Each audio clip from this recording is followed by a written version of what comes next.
Here we are in the top left-hand side of Gresvan, which we've only seen once before, but I'm sure we'll see a lot again. In the blue pieces, it is our Zerg Ronin with no clan to his name. It's Thrall. And his opponent on the far side of the map for Team Air, doing surprisingly well today, it's Abathoor.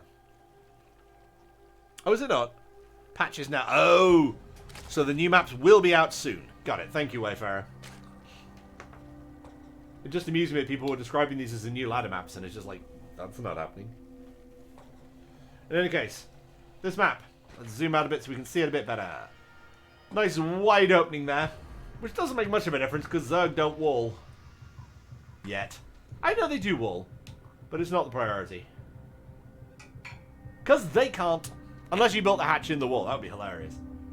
And we know where Abathoor's going to pick his third because he's already flashed his camera over it several times. Whereas on the other side, basically we're seeing hatch gas pool out of both players, which is what we would expect. Patch is now still. Wayfarer scandalized by how long it's taken Blizzard to do anything on a game that they basically abandoned. Tisk tisk. Naughty Blizzard. That said, this could be worse. They could be Wizards of the Coast. In any case. Overlords passing in the night. As they do. I like the water effects. In any case, both players about the same position.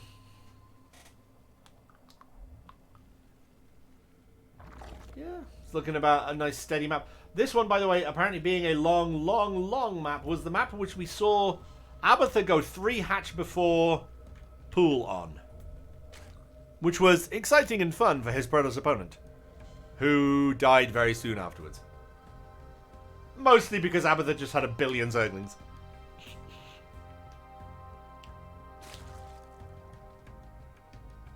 Apparently all the new maps are bad for Terran, according to Wayfarer. Interesting. Zerglings coming out onto the map for Abathoor. Abathoor deciding the best defense is go and kill the guy. These Zerglings are going somewhere. We don't know where or why.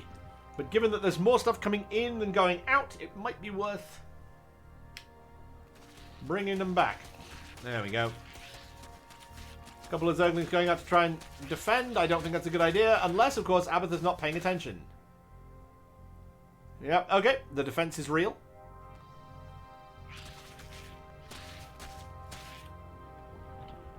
Okay. Yeah, that's fine. Abathoor being chased away a little bit.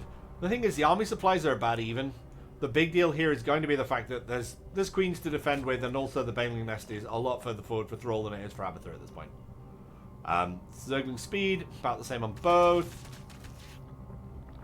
Huh! That one Zergling ran through the middle and should not have lived, but it did. Going after the third again. Again, Thrall's going to have to do something about this. If not, he's going to end up losing his third. And if any of those Zerglings get kited onto the Banelings, like that one... Okay, so the building's about to finish and is about to gain the benefits of having armor, which means that it will in fact be a lot harder to kill. For the Zerglings, anyway. They do small amounts of damage at speed, so... Couple of defensive Banelings up here. Abathoor making a lot of Banelings. Like when I say a lot of Banelings, I mean a lot of Banelings. I mean, potentially enough to kill this base. Okay, the Queen's coming out to try and defend. Because it turns out having something about this base that is, you know, durable is probably a good idea. Turns out it takes, oh my god, it takes 2 Banelings to kill 1 Baneling. Just so people know what the maths is. And all the Banelings splashed on the Queen, which is not very cost effective. It takes quite a lot of Banelings to kill a Queen because they don't get the bonus to light. And they don't get the massive damage versus buildings. But the Banelings are too far away! The Banelings are too far away! Oh no! Oh no! The Banelings are too far away! Which means that base is gone. That said, entirely possibly so are Abathoor's Lings. That Queen is somehow still alive. I don't know how. But then again, Abathoor is coming in with a sizable army. It's going to be very, very difficult to withstand this unless Thrall can get some killer baneling hits off. 2 banelings to kill 1 baneling.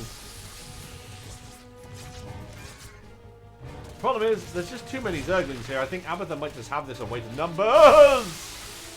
Okay, maybe not. That baneling's going to get nothing done.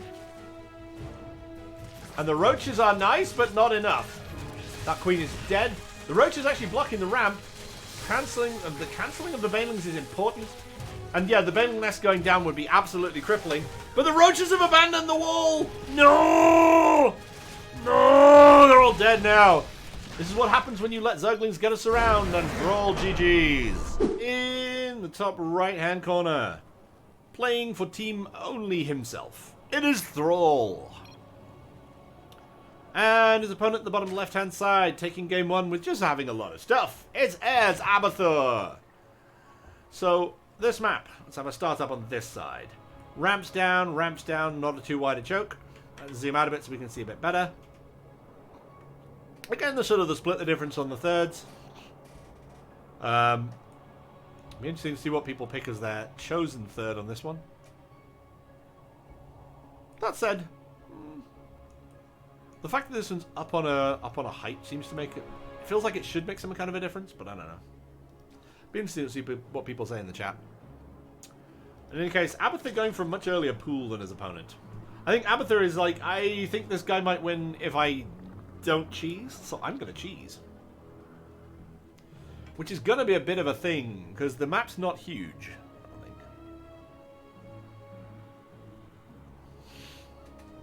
I don't know. It's going to be interesting to see. Actually, no, this map...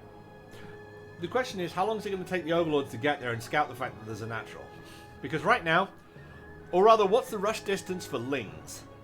Because the Lings are going to have to be getting here before the base finishes, ideally. Which they might do. Essentially, if they can start taking chunks out of this building before it gets the building armor for being, you know, done, then it might be possible to put some serious damage in on it. But, oh, Baneling Nest coming down for Abathoor already.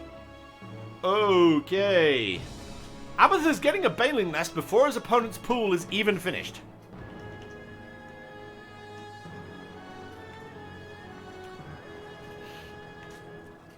I don't know. But there's this queen on the way, so these Lings aren't going to do that much.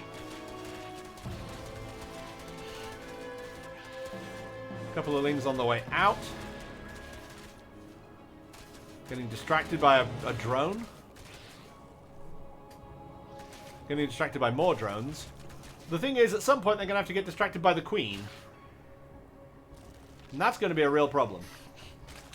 The thing is, up to a point, the queen can soak baneling hits as well. The big deal here is that Thrall has more army supply than his opponent. It's just not in the right place, and that queen is in so much trouble! Okay, at this point, Abathoor is in a commanding position. He's able to do damage to his opponent's base, even though army supplies are about even... Uh-oh. What is this? Well, it's dead is what it is. Well, that was the thing.